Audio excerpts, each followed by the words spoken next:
While a lot has shut down over the past year, one group that continued to move forward amidst the pandemic is the Building for God Community Foundation. And we're joined now by Michael Brooks. He is the founder and chairman of the organization. How are you? I'm wonderful. I am wonderful. And yourself? How are you doing? I am well. Yes, I'm happy to have you here because you guys, every time you're on the show, you're always sharing more and more good news that you are doing in the community. Tell us a little bit about what Building for God Community Foundation was able to do in 2020, which was a very difficult year for so many people. Oh, yeah. Yeah. Well, hey, just that point, the blessing of time. This past year, our group got together and we invented a new sleeve of care, if you will, that fits our mission called Feed the Front Lines. And we started that right at the beginning. So mid-March, COVID pandemic hits, April 2nd or 3rd, we're launching Feed the Front Lines.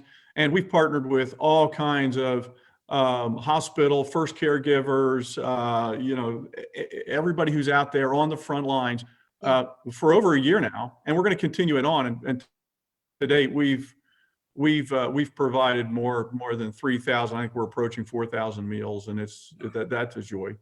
We continued our work with the CIL, so we weren't busy enough with that first one. Then our champions in life are the foundation to what we're doing.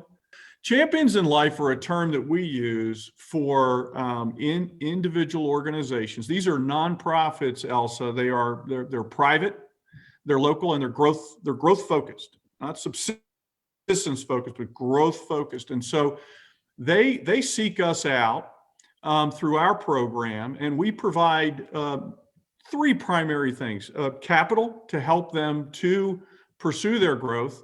Most important to them, as they'll all tell you, is access to our board of governors and their strong developmental experience and the ability to help these individuals to see a vision and create a plan for growth. And then just third, I think something that's missed a lot is the sense of community and contribution. So where they have the access to all of us, whether we're working with them developmentally or not, they've got access to all of us and feel a part of a community. So they're part of the Building for God. They're not a benefactor from it. They're part of it. So we've created a family and a culture and a community serving community. That's what we're about. So in terms of their accomplishments, I mean, it really has been a lot in 2020. I can only imagine that's a hard act to follow for 2021 though, huh? It is. We are very fortunate. This past year and coming this year, we've got Family Survivor Network that's coming on board. We've got Mentoring Mentors that's moving into a partnership. We've got Touching Young Lives that's moving to partnership. Baltimore Hunger Project, Brown Memorial Tutorial.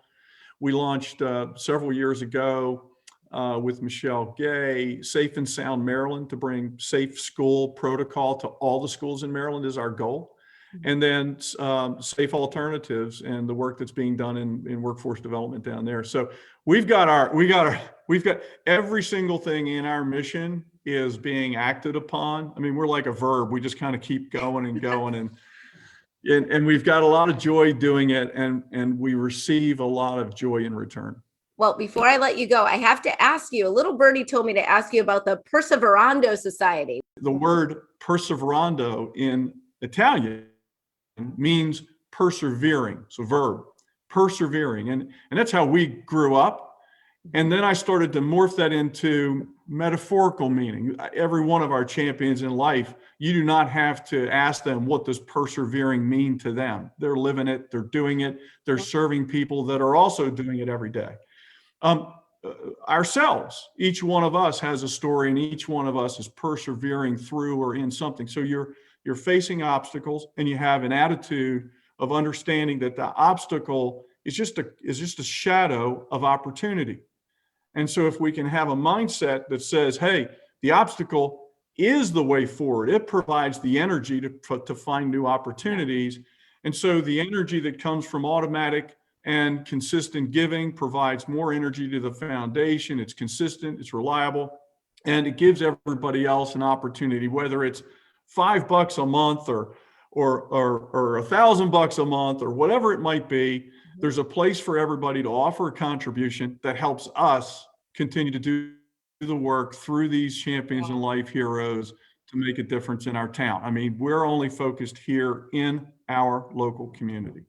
Yes, in an ongoing way. It is a great way that we can take advantage of that. So to get more information and to make contributions, we can go to buildingforgod.org, correct?